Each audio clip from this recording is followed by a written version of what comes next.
Bored youth in a deprived area. Take the kids out of here, like show them places that they've never seen. A council with lack of funding. Our government is cutting back money. But one individual making a difference with sport. I used to be a striker. I know what it's like playing football. The youth in need of support. If you save one, you've like saved the world. These are going to be the fathers of tomorrow.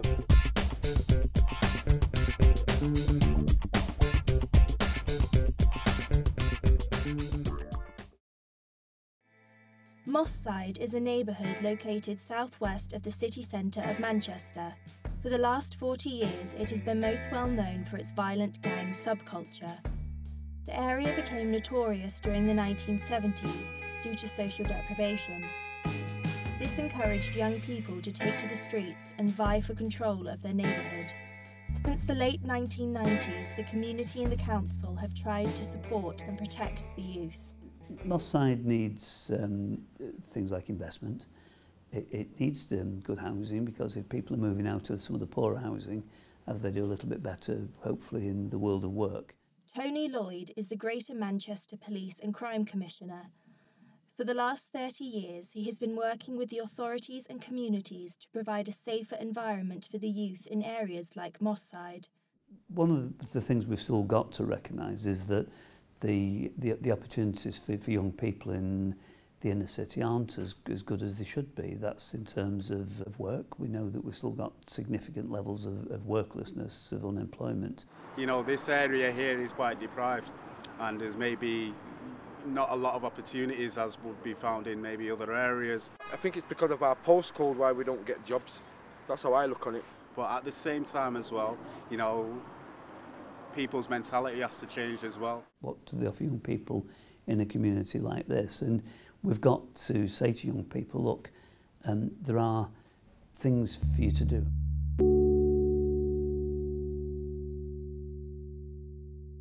One of the council approaches in supporting the youth has been through building the Millennium Powerhouse, a multifunctional youth hub. However, it hasn't been enough in solving the problem. Because they don't put no activities on for them. Yeah. So they just put up a building and say, oh, we've done this for the community. But it's just a building, the community doing nothing. Yeah, so I could just stay at home, that's a building, my house is a building, it's the same thing. And like, if you come here, what do we do? It's just like being outside, but inside. You know what I'm saying? Like, and when they're inside, all they do is play pool and stuff, but that's not really educating them, if you know what I'm saying? Like, you need to talk to the kids, show them that you care about them and not taking places and stuff. In publications, the Millennium Powerhouse is considered as one of the most comprehensive youth regeneration programmes across the UK and Europe. Take the kids out of here, like show them places that they've never seen. Because every day they come out, they see this. Seeing the same stuff every day, not seeing the bigger picture of the area. Like, obviously, I'm not really like me, when I see this every day, it's not like, it gets boring, like, just don't like it anymore.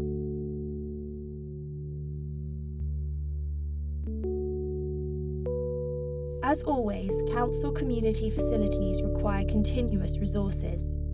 We are living in a time when our government is cutting back monies to things like the local council, cutting back monies to other public agencies, and that has an impact, a direct impact on the things that the community needs by way of support, and that I think has got to be looked at again and again, because it's a mistake to deny a community like this access to the sorts of things that build those stronger communities and build the capacity for young people to make positive choices.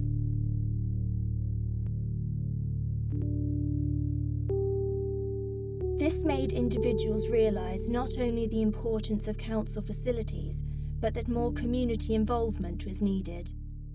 It's also about recognising as well the powerful role models that have come through from this community in recent years, people who've gone on to achieve things. James Gregory is one of these individuals who decided to provide activities for young people. He established an organisation called FAV, Fathers Against Violence. The organisation provides youth mentoring, music-making skills, and a fathers group, educating them to become better, positive role models. I've always had a passion for doing things for the community.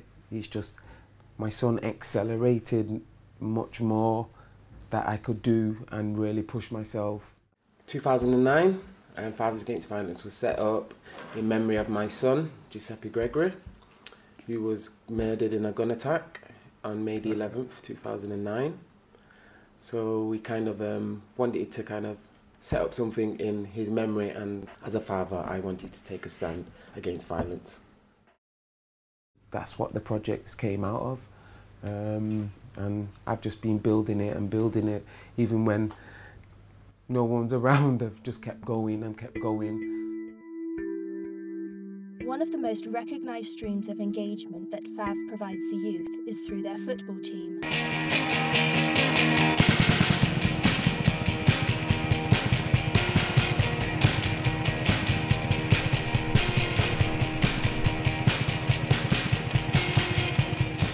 We run a project called Can You Kick It?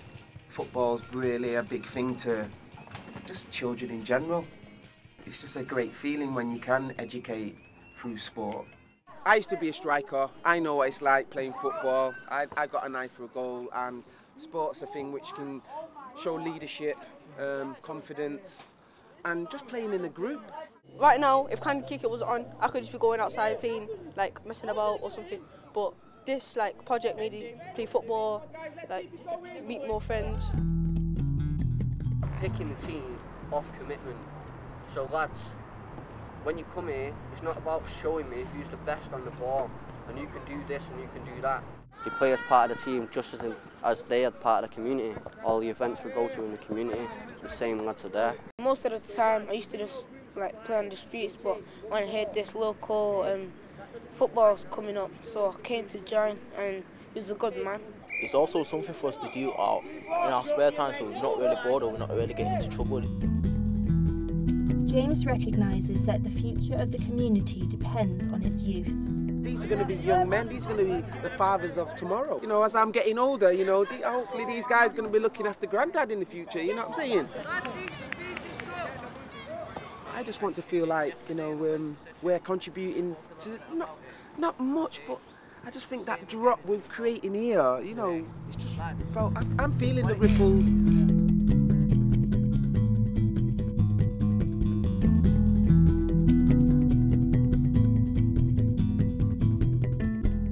FAV has not only helped the community, but is also a way for James to cope with his personal tragedy. Sometimes it does take great losses to make great gains, and I feel that's what my purpose was to be born to do. Yeah, to put something in a social context, in a humanitarian context. I wouldn't even have thought that I would have been burying my son before me. You know, being here is my father's anniversary as well. He was buried in April and my son was buried in May. So, you know, no, you can't envision you doing kind of these kind of, you know, it's not natural to be burying a child before you. Like I say, he's my light, what makes me do this work here. He's guiding me now.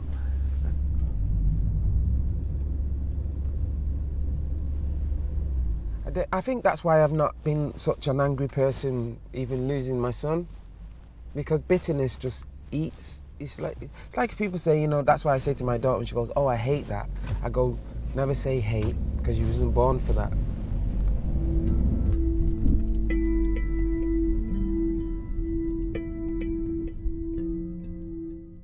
The reason why I want to work with, in different ways, organisations like Fathers Against Violence is because they're trying to put something, not back into the community, to put something of the community. Members of the community have recognised James' effort in what he is achieving.